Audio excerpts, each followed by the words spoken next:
Ladies and gentlemen, one of the most prominent and influential filmmakers of the 20th century. If we were talking about a presidential campaign instead of the countdown to the Oscars, Martin Scorsese getting a star on the Hollywood Walk of Fame would be a boost comparable to winning a major primary. Martin Scorsese. There you are. Nominated 3 times before for Best Director, Scorsese has never won. So everywhere he goes, the question comes up, how badly does he want it this year? For Gangs of New York. The sense I've gotten along all these years without it, in that sense, and feeling pretty good about the work that I did, I think. And so if it were to come now, that would be really something very special. And in a way, I'm glad that I didn't get it back in the 70s. I don't know if my ego would have sustained. Thank you. I mean, this is amazing. He won Best Director at the Golden Globes. The Directors Guild of America gave him its Lifetime Achievement Award, but passed over him for this year's Best Director honors. 5 points. Paradise Square. For Gangs, Scorsese literally rebuilt a mile-long stretch of 19th century New York, outside of Rome. The film is said to have cost over $100 million to make, a lot of money for anything less than a smash hit. Oscars usually translate into box office. So Martin Scorsese is quietly out there doing what he professes to despise, playing the Hollywood game. More for his film than for himself. If there was any campaign for me to be caught up in, it would have to be this one, because this is the biggest film I've ever made.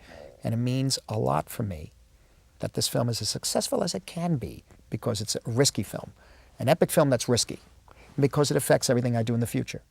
Right there, in that short statement, you've got the story of Martin Scorsese's career. It took him 32 years to get Gangs of New York made. He's always done risky, personal films, and he's always had to battle to get Hollywood to finance them. His movies are usually violent and often controversial. The Last Temptation of Christ sparked worldwide protests. Don't release the bill! Don't release the bill! But with the perspective of time, many of Scorsese's films have wound up on lists of American cinema classics.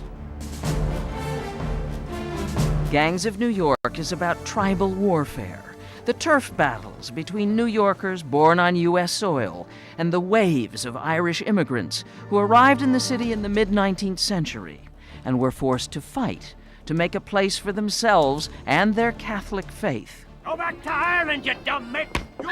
Change Irish to Italian, and you have the same kind of struggle for a piece of the American dream Martin Scorsese watched in the neighborhood where he grew up. These are home movies his uncle shot around 1940. I grew up downtown New York, the Italian-American area. Elizabeth Street was mainly Sicilian. In a way, my whole life has been more as if I was raised in a pretty much as a Sicilian village of some sort, more European. But there was that hope of America, you know? And so that's always been fighting in me. The immigrant experience and the issues that define it have fascinated him since he was a small child, particularly violence and religion. He considered becoming a priest.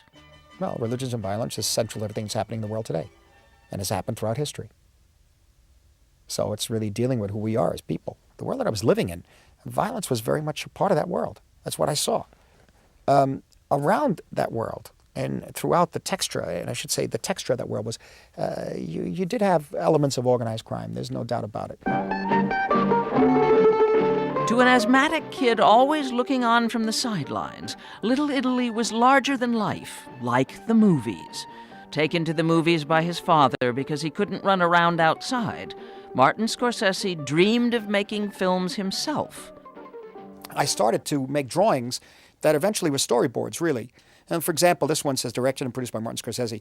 And there's the wall of Rome, and there's a tree, and there's a road, the Appian Way, and it's a it's a crane shot. And in the next frame, you see the army starting to march here and over here. That's a pretty hard shot to do. I didn't realize at the time. And you were how old?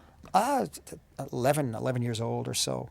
And you're already thinking like a director. Yeah, I was trying to, and this sort of thing, this is all part of Gladiator. Once he began making movies for real, all he had to do was look around. In his 1973 film Mean Streets, he made stars of Harvey Keitel. Last Tuesday? Yeah, that's the Tuesday. That was last week. That's before the one that's about to come up. My mistake. I'm sorry. Forgive me. It was last And week. Robert De Niro, who were like neighborhood guys. Scorsese couldn't separate himself from his neighborhood. I tried to change that. I tried to belong to different groups, like belong in Hollywood to a certain extent in the early 70s. And by the time I was about to do Raging Bull, ultimately I realized, no, listen, you really, this is where you come from, New York, the Italian-American area.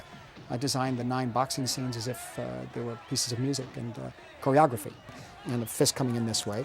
This again, a fist here, and this sort of thing. For his portrayal of boxer Jake LaMotta in Raging Bull, Robert De Niro won an Oscar for Best Actor. Scorsese has a knack for getting Oscar-winning performances from his actors. You smell what I smell? Smoke? Money.